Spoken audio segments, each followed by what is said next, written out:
Halo, halo, assalamualaikum. Berjumpa kembali dengan live pagi. Apa kabar teman-teman semua? Mudah-mudahan masih tetap semangat. Mudah-mudahan lebih baik lagi dari hari-hari sebelumnya. Kesempatan kali ini saya akan coba mengangkat topik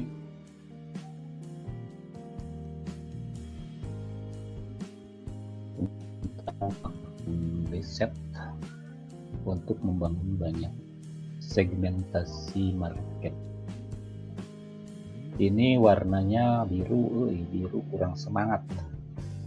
Saya ganti yang semangat pagi, yang merah. Keren, merah.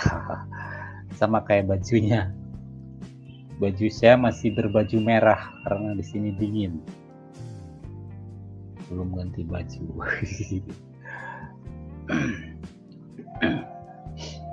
Apa kabar semuanya? Silahkan dimonitor dulu dan mohon reportnya kemana kualitas audio dan videonya.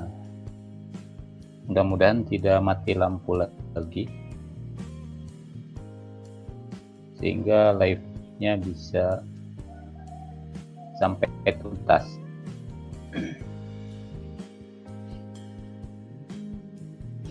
Beberapa hari belakangan ini saya membaca semacam kegalauan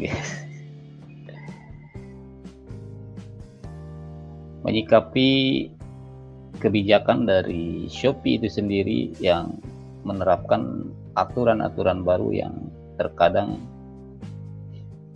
membingungkan gitu.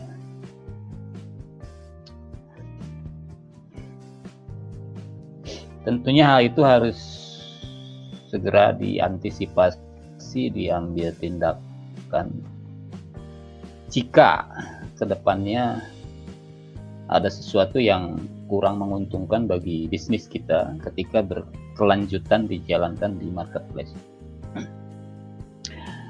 Dan tentunya sedari awal juga saya selalu sharing bahwa marketplace itu hanya salah satu bumbu pelengkap saja gitu. Jangan dijadikan marketplace adalah acuan satu-satunya aset kita di digital, di online itu,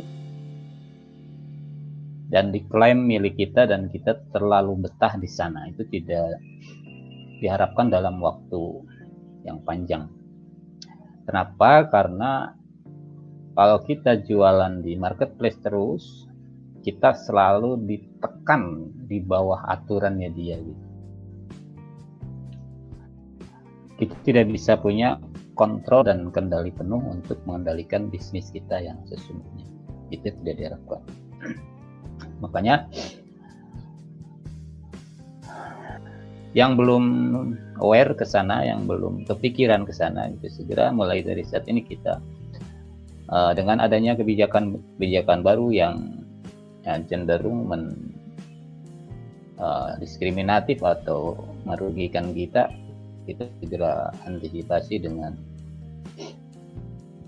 memaksimalkan channel-channel lain yang bisa kita kelola, bisa kita gali, bisa kita kembangkan, bisa kita mulai bangun dari mulai saat ini.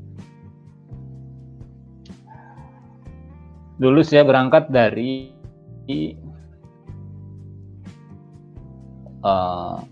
website toko online dan saya lama di bidang itu, dan ketika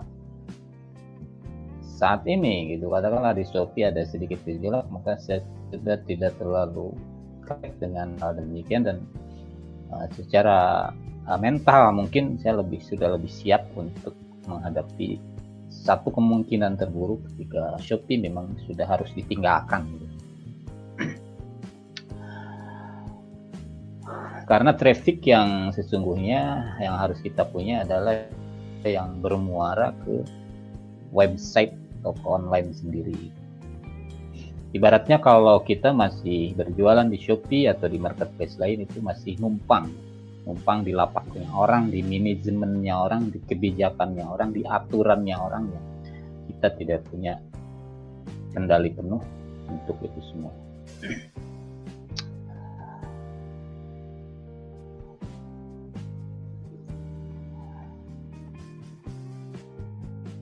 Dan kalau kita mempunyai toko online sendiri, kita itu sendiri yang semuanya dikendalikan oleh kita sebagai owner yang mempunyai hak atas kendali keseluruhan dari apa yang kita inginkan gitu. Jika kita ingin jual barang mahal, ya bisa kalau di toko sendiri, di pasar sendiri. Jika ingin ngasih diskon, tidak ada orang yang komplain, mau diskon 100% juga nggak masalah. Ada yang komplain perang harga. Itulah kalau kita memandang secara komprehensif dan dua sisi marketingnya, kelebihan dan kekurangannya. Jika kita di Shopee, kita bisa mendompleng popularitasnya dia, yang dia sendiri memang jor-joran dengan tanda kutip ya, mempromosikan platformnya supaya orang itu pada berdatangan ke platformnya dia, ke Shopee. Dan ketika kita menjadi bagian di dalamnya, harapan untuk kecipratan traffic itu mungkin sedikit besar ketika kita bisa memanfaatkan momen itu gitu. Kita bisa optimasi toko di dalam marketplace tersebut dengan teknik-teknik yang tentunya tidak mudah juga dilakukan. Makanya hal yang terbaik adalah kita mempunyai market di semua lini. Kita punya di Shopee, kita punya di website sendiri, kita punya di Tokopedia, di Bukalapak. Dimanapun orang kasih akses untuk menjaring traffic itu kita punya, itu akan lebih bagus lagi. Ketika satu tempat sudah dirasa tidak nyaman lagi, tidak menguntungkan lagi untuk bisnis kita, ya udah say hello goodbye saja. Baik, kesempatan kali ini saya akan coba tampilkan satu ilustrasi di mana ketika jauh-jauh hari sebelum kita memulai itu kan ada yang dinamakan riset. Riset atau mencari tahu tentang sesuatu yang ingin kita kembangkan nantinya. Kalau kita ingin mengembangkan jualan produknya produk fisik misalnya, maka setidaknya kita perlu meriset market untuk produk fisik yang akan kita jual. Kalau kita punya produk yang jenisnya produk digital, tentunya segmentasi marketnya berbeda, dan ini juga harus kita gali untuk mencari pasar dengan segmentasi produk digital tersebut. Atau yang ingin kita kembangkan, yang ingin kita pasarkan, yang ingin kita tawarkan adalah produk layanan semacam jasa desain ya, jasa bikin website, jasa iklan, Facebook Ad, jasa desain logo, jasa akuntansi, dan terusnya banyak banget kan yang bisa digali. Jadi untuk lakukan aktivitas yang dinamakan membangun market di dunia digital itu sangat banyak dan sangat luas. Silakan teman-teman explore dan sesuaikan dengan minatnya masing-masing ya. Kalau kita punya minat dan punya keahlian di bidang desain, itu bisa dikembangkan, bisa dijual katakanlah dengan tanda kutip di online dengan market yang segitu luas. Kita bisa jual di market dalam negeri, kita bisa jual juga di market luar negeri, di situs-situs penyedia layanan jasa desain Salah satunya ya yang sampai saat ini peminatnya banyak banget itu adalah jasa desain logo. Jasa desain logo itu masih diminati, apalagi di pasar luar negeri kita bisa jual mahal. Termasuk hal-hal kecil seperti jasa bikin email ya. Jasa bikin email juga itu bisa dijual di luar negeri.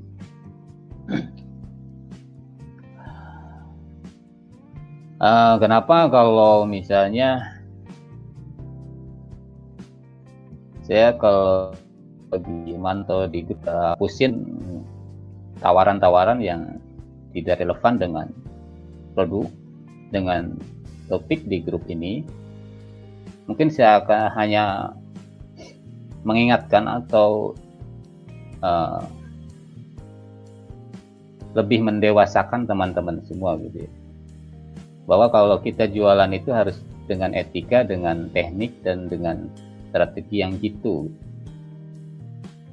Karena presentasi untuk closing itu sangatlah rendah ketika kita tidak memakai cara yang tepat, teknik yang jitu. Ketika kita mau jualan satu layanan, satu jasa di niche market yang bukan tempatnya, atau secara etika memang tempat itu punya orang, maka presentasi keberhasilannya akan lebih rendah. Kita disemprit orang lah, dilaporin sama member-member lain, di kick sama adminnya, itu kan konsekuensi yang harus dipertimbangkan juga.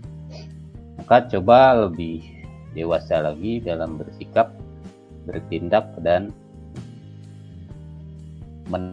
produk teman-teman.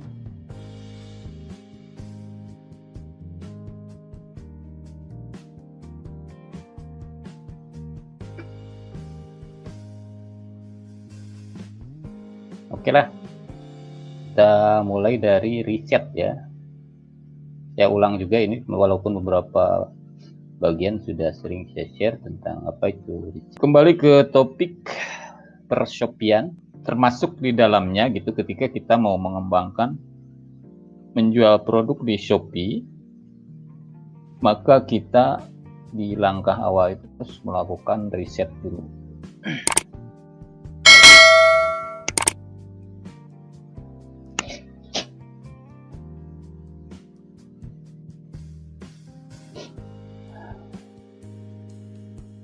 Ada beberapa kategori yang harus kita lakukan sebelum kita mengupload produk di toko kita, di Shopee misalnya. Yang pertama adalah riset produk. Sebelum kita menentukan mau jualan apa, kita harus cari tahu dulu produk yang cocok dan bisa laku dijual di Shopee. Karena kalau kita salah memilih produk, harapan untuk closingnya itu sangatlah rendah. Kita jual produk yang mempunyai kriteria pertama boleh dijual di Shopee gitu. Yang kedua,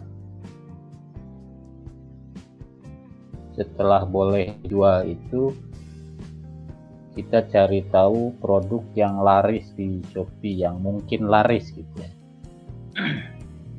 Karena kalau kita memaksakan menjual produk yang tidak ada pasarnya, itu persentase keberhasilannya kalaupun bisa itu lama gitu ya, lama ke closingnya atau ke ramenya toko kita itu. Jadi dari produk ini terbagi lagi ke beberapa segmentasi kriteria gitu. Kita harus menjual produk yang mungkin diterima oleh aturan Shopee, itu pertama ya. Jangan menjual sesuatu yang bertentangan dengan tosnya mereka gitu. Kayak ada kan produk yang nggak boleh dijual di Shopee itu, kayak menjual rokok gitu ya. menjual senjata, menjual narkoba, dan seterusnya. Itu pertama yang boleh ya. Yang kedua, kalaupun yang boleh, coba dipilih yang memungkinkan untuk kita mendapatkan peringkat star seller gitu. Ini juga sebelum saya aware ke arah sana dulu gitu, ketika saya mulai jualan di Shopee, itu kan asal jualan aja gitu, jualan apa. Saya tidak menyangka, tidak tahu gitu bahwa ada aturan seperti itu. Produk yang boleh dijual tapi bisa tidak diterima star seller gitu, katakanlah. Seperti apa? Seperti produk bekas, itu kan tidak boleh ya. Tidak boleh menjual produk-produk bekas di Shopee. Yang kedua juga tidak boleh menjual produk dewasa ya, suplemen buat kuat lari dari kenyataan gitu. Seperti itu tidak boleh. Yang ketiga juga dari cara menawarkannya, yaitu offernya ya, itu juga di Shopee memang ada aturan. Tidak boleh menawarkan produk yang terlalu menjanjikan hasil instan gitu. Tidak boleh menjual sesuatu yang kalau dalam bahasa iklan itu overclaim ya, terlalu muluk-muluk dalam memberikan hasilnya gitu. Kayak misalnya bisa putih dalam 3 hari kalau kita jual obat pemutih gitu ya, bisa langsing dalam seminggu gitu kalau kita jual pelangsing. Nah, seperti penawaran-penawaran itu harus juga dihindari, karena satu waktu ketika lama-lama kita berjualan walaupun pada awal-awalnya nggak apa-apa gitu, akhirnya bisa jadi apa-apa. Kita bisa tidak diterima star seller. Terus dari konten juga, cara menulis, gaya menulis, cara membuat gambar yang diperbolehkan juga itu. Mana yang diperbolehkan, mana yang tidak, itu juga harus dikaji secara menyeluruh jauh-jauh hari sebelumnya. Oh, gambarnya kecil ya, saya perbesar dulu sebentar. Ini sudah tampil semua. Yang ketiga, harga. Kalau kita main di satu produk, kita harus memilih produk yang harganya tidak hancur-hancuran, tidak perang harga, tidak saling menjatuhkan.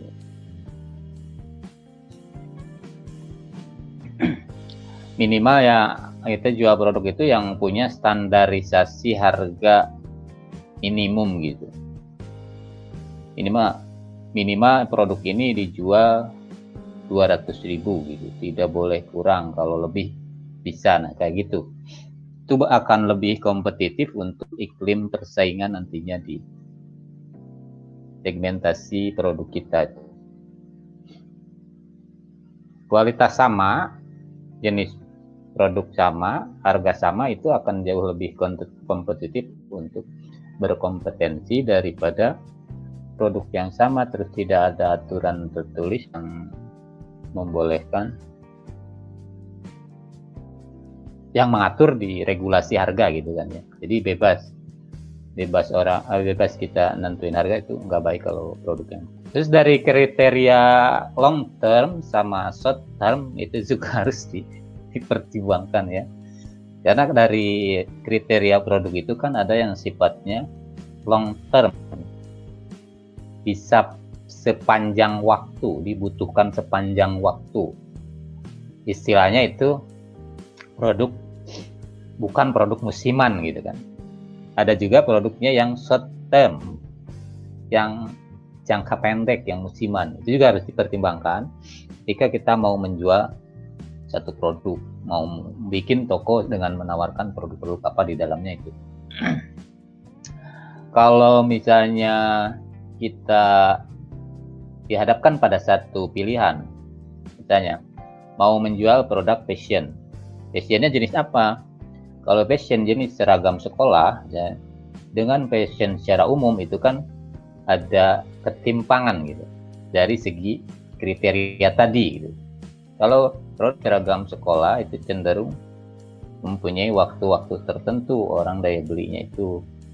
Nah, kalau fashion dengan jenis umum, dia tidak ada waktu kapan rame gitu, kapan itu juga satu kelebihan, satu yang harus dipertimbangkan gitu ya. Yang kedua, kalau dari fashion juga kan ada fashion yang jenisnya musiman, yang ramainya di musim-musim tertentu. Kayak pakaian pesta atau apa gitu ya. Jadi saat orang perlunya itu mau pesta aja gitu. Sementara kalau dari satu lingkungan individu untuk jenis-jenis fashion seperti itu kan ada limitasi waktu untuk memakainya, hanya pada waktu-waktu ketika mau pesta aja. Sedangkan pesta itu jarang-jarang gitu, nggak setiap hari. Nah, kalau mau main fashion, carilah produk-produk yang fashion yang bisa dipakai di keseharian gitu kan. Kayak celana dalam kan setiap orang pakai celana gitu. Terus kayak celana kolor gitu.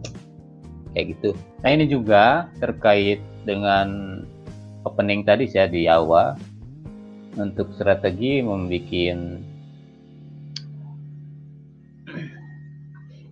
branding sendiri, usaha sendiri di tempat sendiri dengan membangun traffic sendiri. Tentunya ini salah satunya dengan bikin website toko online. Ini saya ada di dashboard, kebetulan platformnya si Berdu itu ya.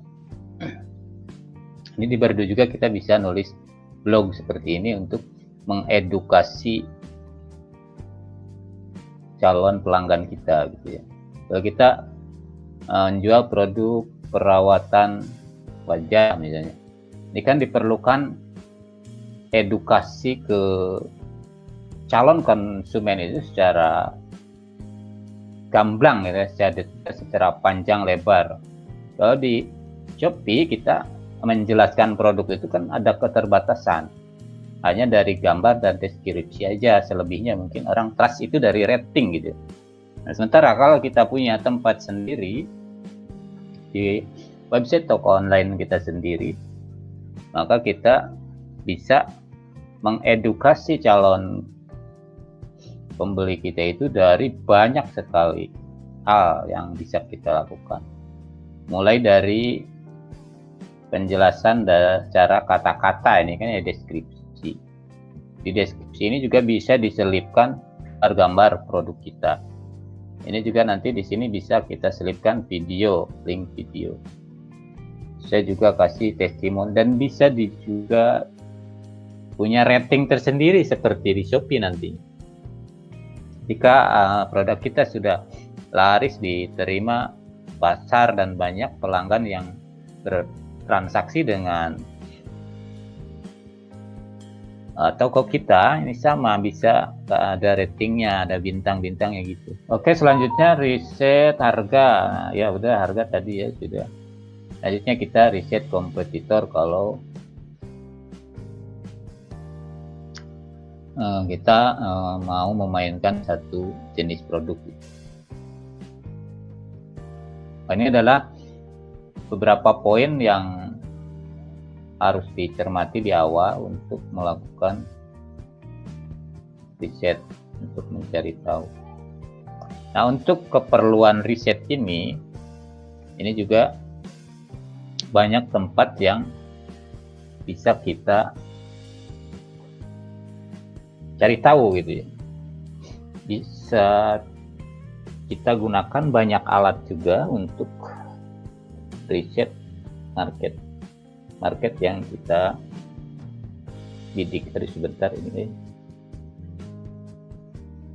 kita sudahi dulu ini penomoran.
Nah, belajar oret-oret.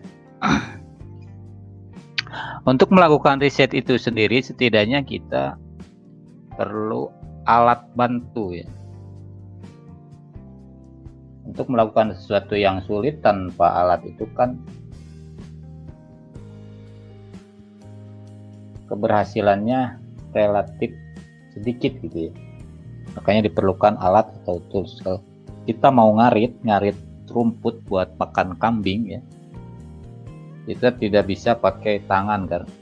Nah, walaupun bisa pakai tangan itu hasilnya lama gitu. Beda kalau kita pakai arit. Seperti itu kira-kira, mungkin apa itu yang namanya tools kalau disederhanakan seperti itu.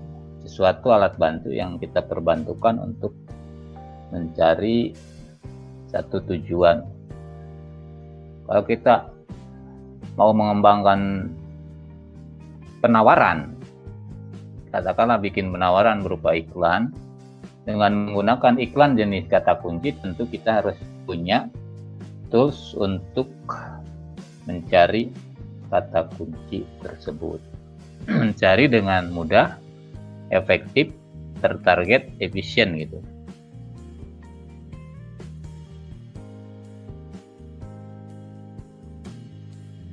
Untuk mengakomodir kebutuhan tersebut, maka ada beberapa alternatif tools yang bisa digunakan.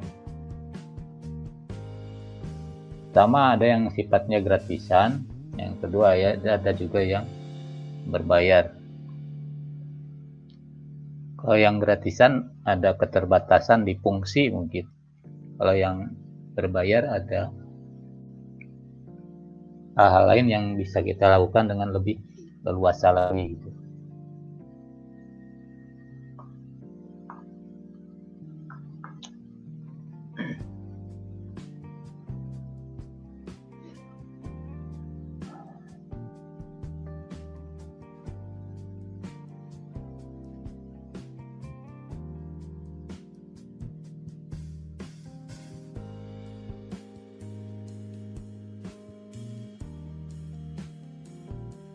Ini ceritanya kalau kita sudah nulis itu kan bisa disimpan, lupa. Nanti satu waktu bisa diedit lagi, ditambahin, disimpan lagi.